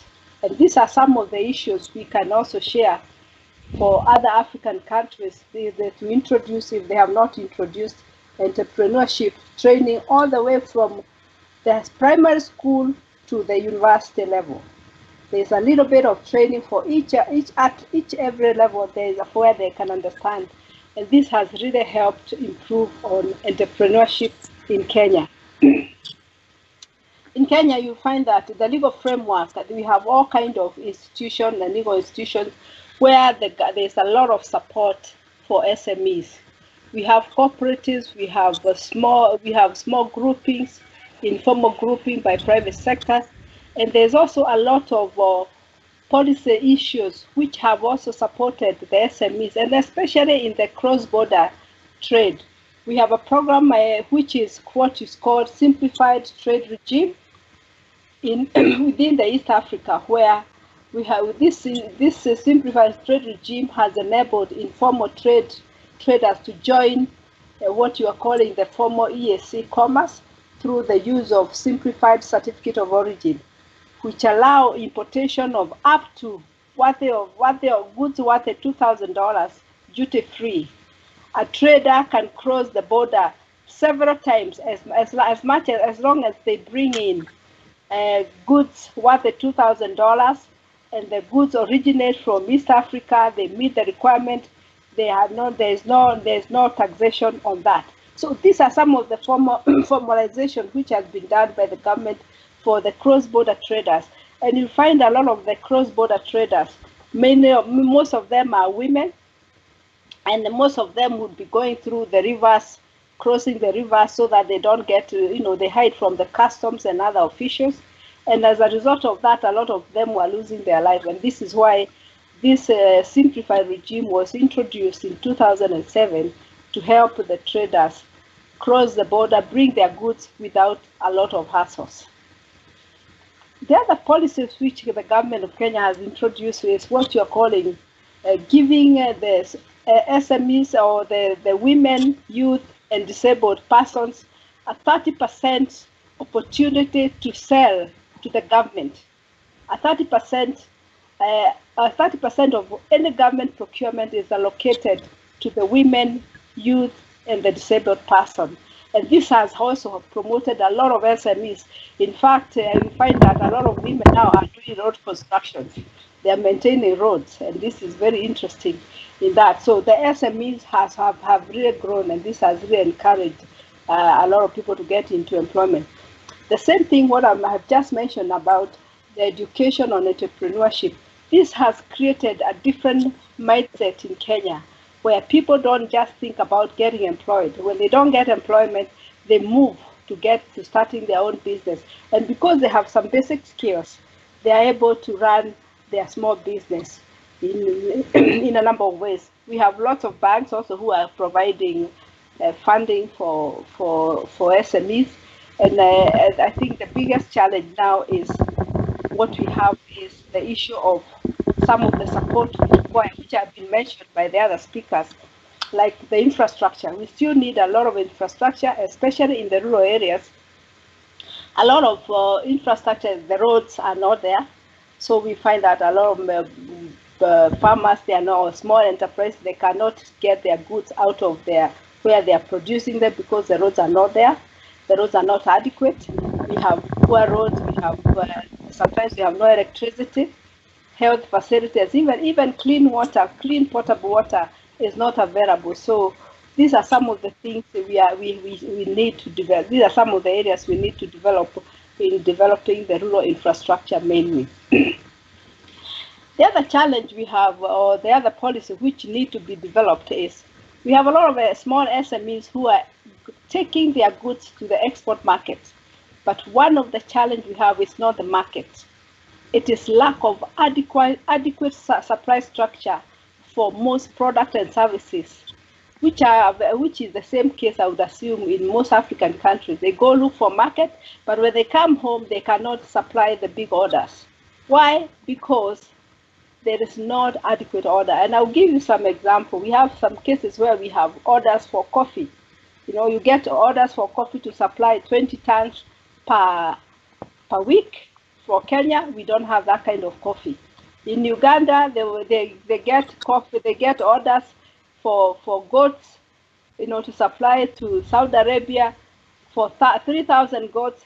That cannot be provided for. And these are some of the challenges we have. In terms of adding value, there's no way we are able to add value when we don't have adequate supply, which we are producing. So there is a need to develop supply strategies so that we are able to meet the market in both locally and internationally. Now, the other policy which we need to work on is the issue of succession options. The SMEs collapse or die once the owner dies. And why? Because most of the SMEs, they run the business and they expect maybe the family will inherit, and we find that family members are not interested. And this has also challenged that the issue of SME, they never grow. Where the jobs were being provided by those SMEs, the jobs disappear because the owner also, the business has died. And this is a major challenge where we need to develop what you call a succession plan. Okay? The family members are not interested in the business, And sometimes it will be interesting to also to see whether can we help to develop a policy where we can influence or increase the employees to be part of that business. And I think this is but through shares, through cooperatives, all kinds of methods are there. And there are some countries who are already implementing that. And we can look at some of those examples. I think the US have just passed a new law where the succession through the employees instead of shares is being adopted.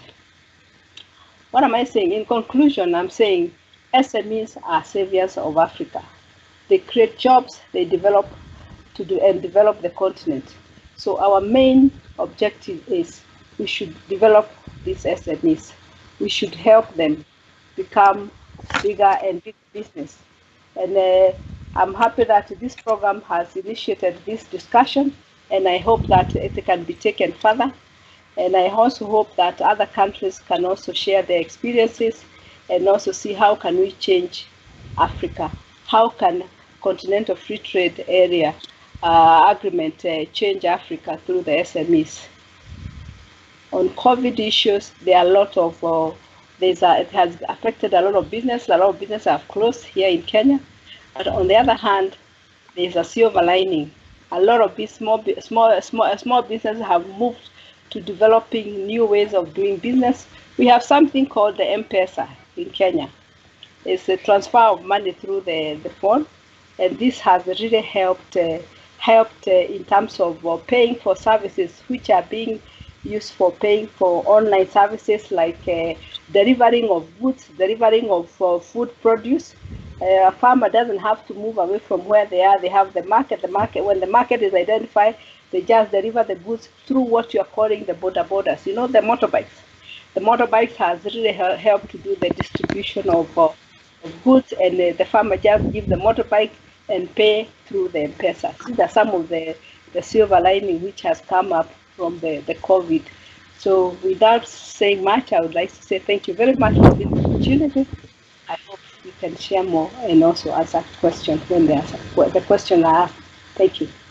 Thank you so much, Rosemary, for a very good presentation. And now I'll hand over to my co-moderator, Prudence, to ask questions. The first three presenters will be asked questions by him, and then I'll ask the remaining 4 presenters. Yeah, and maybe if we do it like 1 minute, because I think we have about 10 minutes left. So if you give us really brief answers to just one question per presenter, that would be wonderful. And if it's very brief, so that we can end that on time. Thank you so much. Yeah, thank you very much, Dr. Val, for giving me the floor again. I'm going to ask each of the speakers. I'm talking about Mathew, Miss Priscilla, and Mrs. Ifeoma. I will ask one question to each. Let me start with Mathew. After having listened to all the presenters who have highlighted the challenges that the SMEs and micro enterprises are facing, which of the challenges are the most difficult to combat? Which one do you think? You will have 1 minute to respond to this. I will also ask Mrs. Priscilla to get ready. What are the lessons learned in using innovative financial and non-financial means to incentivize SMEs to formalize or be productive? And I will also ask Mrs. Ifeoma, how can female-owned SMEs be incentivized to scale up? We've seen that now we are trying to move SMEs from informal to formal, and then when they're in the formal, we want them to grow. So how can female-owned SMEs be incentivized to scale up? This is for Mrs. Ifeoma. So I will ask Mathew to take the floor and start with the question, and then Mrs. Priscilla will continue, and Ifeoma. Thank you, Prudence. So what's the most difficult? Well, I think as many speakers have suggested, there's enormous potential for Africa to leapfrog, to not to have the slow development of the West, but to really leapfrog into a 21st century, more inclusive, more productive reality. But it needs the infrastructure to do that. That's the toughest problem. And infrastructure is a lot of different things. It's not just the roads that we heard about in Kenya. It's the connectivity to broadband. It's also the legal and regulatory infrastructure. I'm sorry to say, Africa is a continent, and Nigeria is one of the countries where women entrepreneurs, for example, have major barriers in doing business that men don't have, because there are certain rules that apply more strictly to women about what they can do, whether they can control assets, whether they can sign contracts. And so improving the infrastructure in all its aspects is what has to happen, and that's going to be the governor on how fast. Africa's going to make it. Let me be very clear. But it's going to make it much faster the quicker its physical and its legal and its regulatory infrastructure evolves to give those entrepreneurs the opportunity that all the speakers have expressed so well, their potential to exploit. So thanks. Thank you very much, Matt. Infrastructure. Mrs. Priscilla.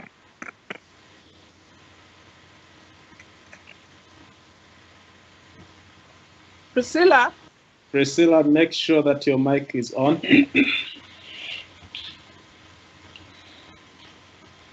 Priscilla, can you unmute?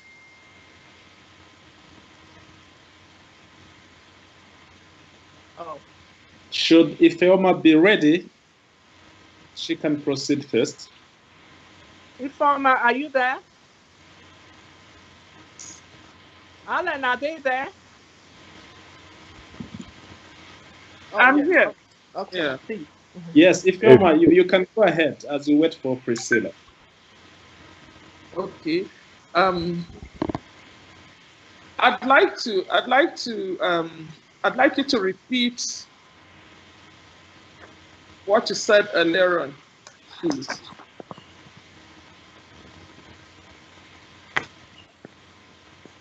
Prudence, can you repeat your question, please? Yes. Ifeoma, I asked the very short question. How can female-owned SMEs be incentivized to scale? I know you have talked about different measures which government has put in place, but how can female-owned SMEs be incentivized to scale up? Okay, first of all, I'd like to state that, like I mentioned earlier on, that there could be financial and non-financial incentives. And for the financial incentives, I mean, we're strongly pushing and advocating for loans, for bureaucratic bottlenecks to be removed from accessibility to financial support to these women. And then for loans to be, the interest rates on loans to be reduced, preferably to single-digit numbers. And in fact, if women can have access to grants, that would be best, especially at this time, which is very difficult to them. And also, moratorium to be considered. When they're giving these loans, they should also be given some time, adequate time to start paying back. There has to be massive sensitization and then improved and better access to ICTs. For example, my ministry runs a program in collaboration with the ECOWAS. It's called the 50 Million Women Speak platform, where we have young women SMEs keyed into this platform, and there's capacity building on it. There are opportunities to interact with other entrepreneurs in the continent and even beyond the continent. And things like that will avail them the opportunity of having those resources made available to them. I'd also like government in their policies to be sensitive to the needs of women, to address women's specific needs. Also in improving their products, and also encouraging them, providing the support to make them have their products to be comparable with those outside. That's facilitating exports. Thank God, COVID is reduced to a great extent, and by God's grace, things will soon improve so that the benefits of the AfCTA Nigeria will start, and especially Nigerian women will start reaping the benefits. And most likely, the MSM, the micro and informal SME entrepreneurs will have access.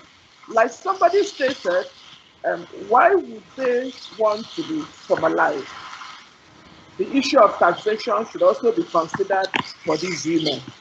Like I stated, most of these women live on their daily revenue, on what they get on a daily basis. I don't know about elsewhere, but in Nigeria and Abuja in particular, you need to have seen what women went through during the lockdown period. It was so bad, so bad. That roadside akara vintage fryer, she had nothing to do. She had nowhere to go to. Women were crying and wailing like as if they were bereaved in open places and markets because it was evening and they had sold nothing. There were no customers. They didn't know how to feed their children. So most of these incentives will help them scale up business and keep their businesses afloat. From my point of view, they need to be adequately sensitized and educated on these things. Let's all join hands to see that we educate girls. When we educate these girls, education, all-round education, not just academics, so that because these women in the future will grow into women and will keep these businesses afloat to help contribute to the country's development. Thank you. Thank you very much, Honorable Ifeoma. We were waiting for Mrs. Priscilla. Yeah, so I think if she's not there, we can just move on. Yes, if she's not around, well, you can Priscilla, are you there? Okay. So, I think she. It looks like she's probably left, but let's move on, please. Let me go on like my co-moderator did. I'm going to sort of list the questions presenter, and then we'll go from there. I think the first presenter that I had was Femi. And now, Femi, you mentioned the biggest challenge was financial, but I wanted to find out. First, commend you for your luscious chocolate business, and you mentioned the question of value-added manufacturing.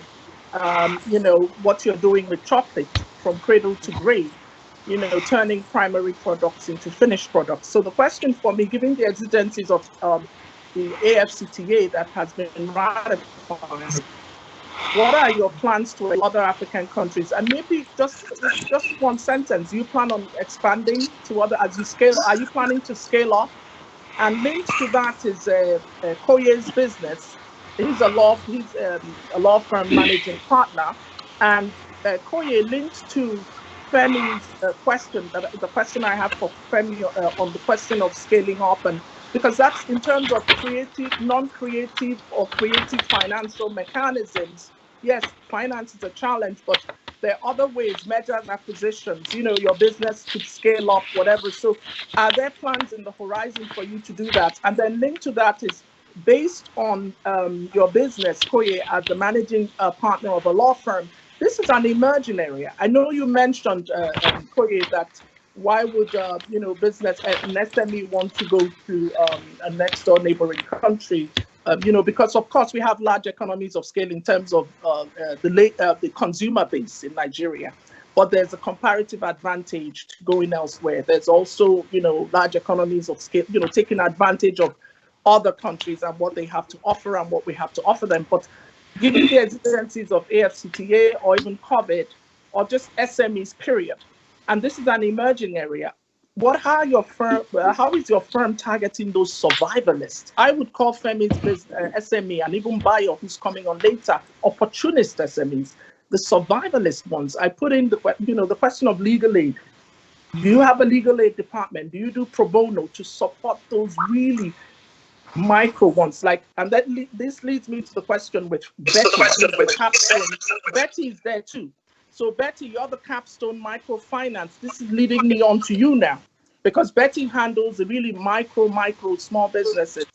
So given the exigencies of what you have, Betty, quickly, in terms of your presentation that you gave, what is the biggest challenge you're facing right now? Because you mentioned that in terms of interest rates, interest rates, it can't be like a bank here where you have, besides microfinance in America, you have, the credit unions where the interest rates are like 1% and they offer grants and all kinds of things.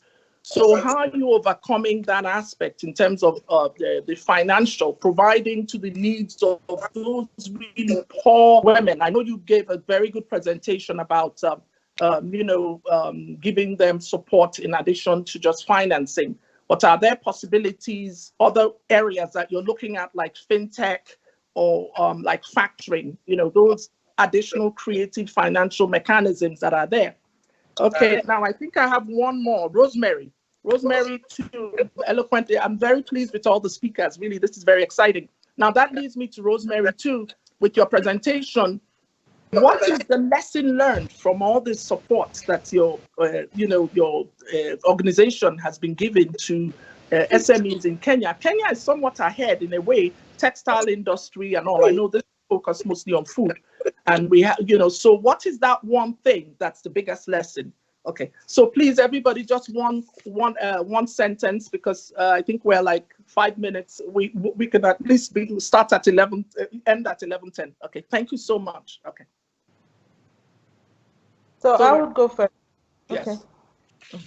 All right. So at the moment, Luscious Chocolate is raising funds to scale up. Most of the funds that we are raising is towards CAPEX. Yes, we are also looking to this fundraising is towards increasing our capacity to be able to capture the local market, as well as venturing into new markets. So obviously the AfCTA would provide the vehicle and access to new markets across Africa. Thank you. Thank you. Yes, so very quickly, yes, so we ran an innovation challenge on April 26th on World IP Day this year. We're using the tech sector approach in terms of supporting what I'll call SMEs, because the tech space, they want to be formal, they need to be formal. So we're looking at it more from a sector approach. We're not looking at it from a gender approach, from a sector approach, but we're gender sensitive as well. And in terms of Africa's strategy, the message is that at least 20% of your income should come from outside Nigeria, but to have a dollar hedge, but you would find that may be more in the direction of the medium and above size companies rather than the S and the micro, but more the medium and above size companies as a strategy. Thank you. Thank you. Yes, Betty? what less? Oh. Okay, Betty, are you there? Or Rosemary? Yes, I am. Yes, okay. I am. Okay. Yes, briefly, one of the major challenges is access to affordable funding. Right? Improve access to internet facility. With this, the entrepreneur will be able to make their goods and services more visible to the end users, and also to easily key into digital banking, because a lot of them do not have access to the internet. Okay. Okay. Okay. Can I go ahead? Yes, please. Yes. Well, I think one of the lessons learned here is that if we can only do the infrastructure, as much as my colleague Mark said, to me is if we can only do the infrastructure, SMEs can be able to go to the next level, because once they have the infrastructure, the rest is actually it's easy because they're able to move around, they're able to move their goods to the market. So the lesson learned is, let us develop the infrastructures, let us create an enabling environment so that our SMEs can grow in Africa. Thank you. Thank you so much. I'm so grateful that you all made it and we were able to, finish in the almost nick of time. We're just 10 minutes a little, later than usual, but this has been a wonderful session, and thank you for your time. And I think in conclusion, we can say that both private and public sector represented here will agree that, of course, COVID has worsened the plight of survivalist opportunist SMEs, but they're surviving regardless. Regardless of the pandemic, they're seizing opportunities to make sure that they're incentivizing and formalizing and creating productivity opportunities for themselves, because the SMEs that are represented here obviously are doing that. So let's hope for the best and have an optimistic outlook on what the future holds. Thank you so much. And the next series we're having, for those of you who might not be coming back, we're having our second series in January, and that's focusing on the creative industry and SMEs. And some of you will be invited back, so pay attention to that. Okay, take care. Thank you so much. Okay. Thank you very much. Thank you. Thank you. And I'll be in touch with all of you soon. Bye. Bye. Thank you.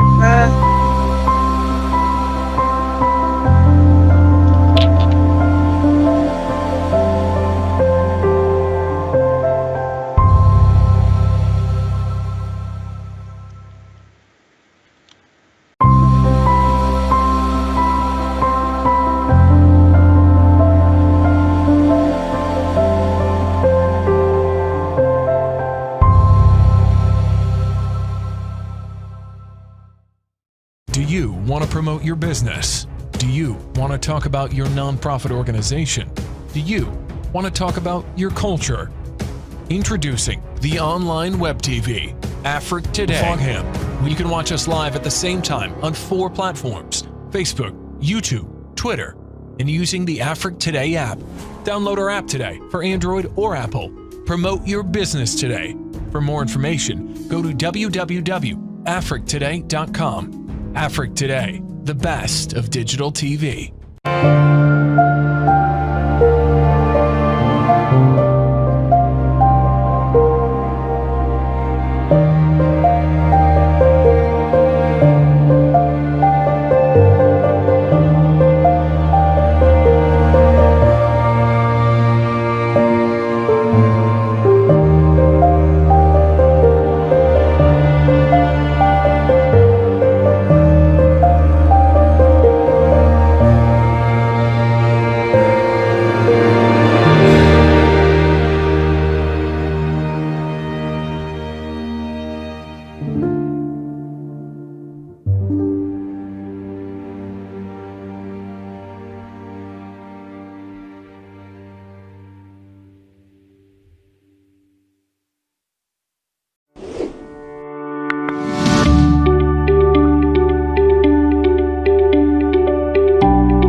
You can't miss this high-level pro-Africa USA-tied forum, Trade, Investment and Economic Development, which is the first in a series of high-level events on Afrocosmo mutual voices, shared knowledge and dialogue on substantive, innovative and practical solutions to current and emerging trade, investment and economic development issues in Africa and beyond. This event is hosted by Afrocosmo Development Impact LCC, Maryland, Squire Patton Boggs, LLP, Washington DC, and Afrique Today Digital TV, a 2-time Quality Service Award winner.